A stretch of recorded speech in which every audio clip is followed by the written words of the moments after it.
So this is a DASS night stretching AFO from SureStep, and I just want to talk to you about how we set these up, how they're made, and how you can configure it to help your patients the best way possible. This orthosis has this component on here, which is the dynamic adjustable stretching strap, which allows for dynamics. It's got tension to it, a spring tension to it, as well as adjustability with a ratcheting mechanism, which allows us to increase or decrease the angle of the foot just by ratcheting this mechanism up, and it moves about 5 degrees with each click. But then you can also, the patient, it does still have the dynamics, so there's just increasing tension the higher we go on this number here, which I can show you right there, the number scale. And then there's a quick release button to release the tension to allow the foot to come back down. Now, there are a few features with this orthosis that I want to highlight to help improve compliance and hopefully improve the results that you're seeing with range of motion. The first one is that we have total contact pressure distribution throughout the foot and the ankle with the soft padded liner that wraps all the way around to maintain correction and protection of the bones and joints of the foot in order to make sure that the stretching force that's being applied is stretching the musculature and not doing further damage or putting further stress on the bones and joints of the feet. So that's very important. That's number one. The second feature that this has, this component here, is the DASS Dynamic Adjustable Stretching Strap component, which has a number scale. You can see on the side right there that shows you how much stretching tension we are creating. And then also is a ratcheting buckle system so that to release the tension, to put it on, is very easy. It doesn't require tools or anything. There's a push button here. You can pull the foot down, undo this to make sure we get the patient's foot seated properly into the orthosis. And then this ratcheting mechanism here, with the number scale, allows us to increase the tension. So if we see the angle we're at right now, we're going to move about 5 degrees with each click. And you can see the number scale going up on the inside with each one. And each time we click that up, we're increasing the tension by approximately 5 degrees. But in addition to that, there's a dynamic stretching band down here, which allows for some give and some spastic release. And so it's a dynamic strap, but also an adjustable strap. And with the number scale on there, we can very easily instruct our patients on exactly how much tension we think they should be setting this to. And then if things are going well, we can suggest they increase it by 1 number. And I usually recommend that we turn it up like 1 number a week or 1 number every other week, just to make sure we're slowly, gradually, incrementally increasing both the angle that the brace is attempting to push them to, as well as the amount of tension that is being created. So the first goal we always want to have is make sure that this is comfortable and tolerable for the patient. And then after that, then we're going to work on increasing the tension to achieve more results. But we have to do it in that order because we don't want them to be pushed too hard, too fast, become uncomfortable with it, and then not wear it, because then it's not going to do any good. So my recommendation is at the fitting appointment, I make a recommendation to each patient based on exactly how it feels when we put the brace on. We have them seated with their leg extended in the chair, their knee extended. So we have them stretched out similar to what the position would be if they were laying down in bed with their legs straight. And just gradually increase this tension here on this mechanism here and see how it feels as far as how much tension is being created, or see the point at which they start raising their eyebrows, like it's starting to get uncomfortable. And then we find a beginning tension that we believe is going to be tolerable for them, but still doing some good. So they may be plantar flexed initially. That's totally fine. And then what I typically recommend is that we increase the tension by no more than 1 number per week, or oftentimes 1 number every other week. And that's only as tolerated. So if we say we're going to start at number 3, I can't see the numbers there. Okay, so we're starting at number 2, the last number we can see here. Then I would say leave it at that, work up to wearing it, try to get through all through the night, and we can be plantar flexed 5 degrees or so, or whatever this is. And that's not a problem initially, but then the following week, if everything is going okay, then we're going to go up 1 more number and go to the number 3. So now we're going to go about 5 degrees further. Give that another week, make sure everything's going okay, and then go ahead and keep turning that up.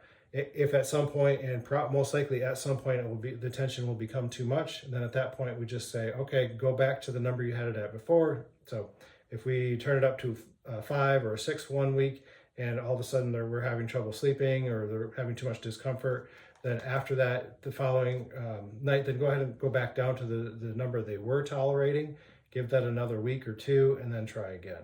And then eventually the goal is to make sure that we're doing as much as possible as far as stretching and improving this range of motion, but not moving so fast that it's causing too many problems for the patient. So that's the system I generally recommend as far as determining how much tension to set this at and determining how to adjust it. Is start low, move it just gradually, like 1 number per week, as long as they're tolerating it.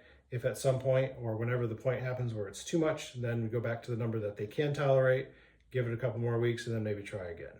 But each time we can adjust and set this as to what is tolerable for the patient. Okay, and then the other benefit with this design, so let's say we have this turned up to 4. Okay, we call that a 4. Then we're at about, with there's no tension on this brace, it's about 10 I'll say 8 to 10 degrees of dorsiflexion.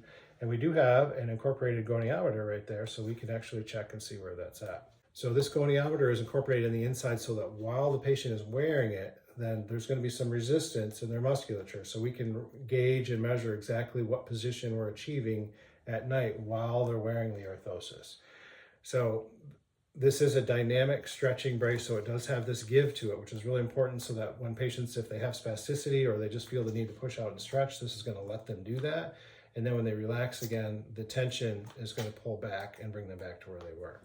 And so we've really seen a lot of really great results as far as improved compliance, because they have that ability to move and to extend and to plantar flex their ankles if they feel the need to do so. But then when they relax again, this is going to push back and push back beyond the position of wherever their end range is.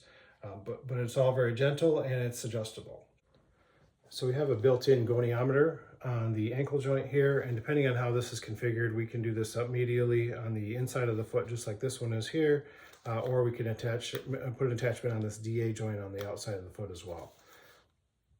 But that helps you or the parent to actually be able to go in at night, maybe take a photo of exactly the position of the patient's foot and leg while they're wearing the orthosis at night, and they can share that with their therapist or their doctor and really get a good understanding of what sort of positioning we're getting at night. Are we making progress? How much progress are we making? Do we need to keep working on turning it up, or are we happy with where we're at? All of those questions can help be answered by just taking a picture of this while the patient is actually wearing it. So another feature that I want to point out to you, this joint on the outside of the ankle here, let me just take this off here in a moment, is called a DA joint from SureStep. It's a dual adjustable joint. And this joint here allows us to limit both dorsiflexion. So I have a dorsiflexion limit set, and this is according to the standard setting that we usually set these at. Dorsiflexion limit at about 20 degrees of dorsiflexion. So we're never going to be pushing beyond a normal anatomical range of motion for any patient. So some braces you may have seen from Ultraflex or other ones, or even the stretching strap ones, could potentially fold this foot all the way up into extreme excessive dorsiflexion. We can set these joints so that you can limit that dorsiflexion wherever we want. So the standard setting is going to be about 20 degrees of dorsiflexion and then also about 20 degrees of plantar flexion. So we've got about roughly 40 degrees of movement available here as the standard setting, but this can all be adjusted. Or you can set it to an adjustable range of movement at with any parameters, either in dorsiflexion or plantar flexion. And this is something that can be adjusted and readjusted over time by the practitioner, depending on what's needed for the patient. You may additionally have a patient who comes out of surgery, for example, and we don't want to overstretch that musculature. Then we can set this joint at any given angle initially, say for the first 2 months post-operative or after the casts come off, and then whenever we're ready to start being more aggressive with stretch, your practitioner can readjust this joint and allow for more dorsiflexion, allow for improved stretching beyond that position just by adjusting this joint. So if we have a patient that has, say, a crouch pattern and needs to stretch the gastrocnemius, but we don't want to overstretch the soleus, then we can set this dorsiflexion limit wherever we want. So we can loosen these set screws here.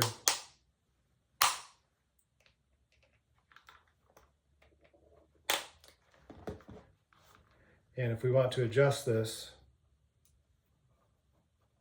I can set this dorsiflexion limit as I'm turning this here. You can probably see this moving just a little bit. There it goes. Set it at 5 degrees, set it at 2 degrees. Wherever you'd like to set that, you can set a dorsiflexion limit that way. And then what you can do is use this as sort of a static orthosis where we only want to hold at 20 degrees, at say 2 degrees of dorsiflexion. Then if we turn this mechanism up, that's going to basically hold it right there. Now, if the patient still feels the need to push and extend and plantar flex, they can do that, but otherwise it's just going to hold them right at that 2 degrees of dorsiflexion. Similarly, with the plantar flexion limit, if you did want to make this a static brace, you can set it at any angle just by adjusting both the plantar flexion limit and the dorsiflexion limit right to where you want it. Another feature that works very well with this orthosis compared to, say, a stretching strap design is the ability to use a knee immobilizer in conjunction with the AFO for a full leg stretch. This is something that is ordered quite often by doctors in order to get that gastrocnemius as well as hamstring muscle stretch and not just that soleus. And so this design, because it's more streamlined, will fit right inside of a knee immobilizer with no problem. And it doesn't interfere or impact the function of the mechanism at all. We can still use it and work with it just the same as we would without the knee immobilizer, unlike the stretching strap design, where the straps attach from the calf to the toe. And when this comes down across a stretching strap design, it's going to pull harder on that foot and create more tension, and it's going to be harder for the patient to manage. So we'll be able to advise patients on a certain amount of tension that's going to be tolerable with the knee fully extended, with the knee immobilizer used as well. And then if there's times when they're going to be using it without the knee immobilizer, we can probably crank that up to a little higher tension to push a little bit harder. As a standard, we also offer soling and tread on the bottom of the AFO. This can be very helpful both for patient compliance and for safety in case they get up to go to the bathroom during the night, or for any patients who are ambulatory or potentially going to be getting up with this on. Soling and tread on the bottom allows them to be able to do that with more safety, and then of course that's going to help with compliance as well, because it's going to parents are going to be more willing to allow their patients to wear this more often if they're not worried about them slipping and falling. We do also have a lot of patients who will go ahead and put these on, say, in the living room while they're getting ready for bed or what have you, and they can wear it and walk around the house a little bit for household ambulation with this thin tread that's on here, and they can use it both, say, while they're having story time and then also while they're in bed sleeping. So this dynamic adjustable stretching strap component, in conjunction with all of the other features, including this dual adjustable joint back here from SureStep, goniometer, incorporated medial joint at the medial ankle, total contact pressure distribution around the foot and the ankle to help protect that. So it's a very thin, lightweight, and very adjustable and adaptable orthosis that's going to really, I think, improve patient compliance and improve results with range of motion for nighttime stretching and bracing.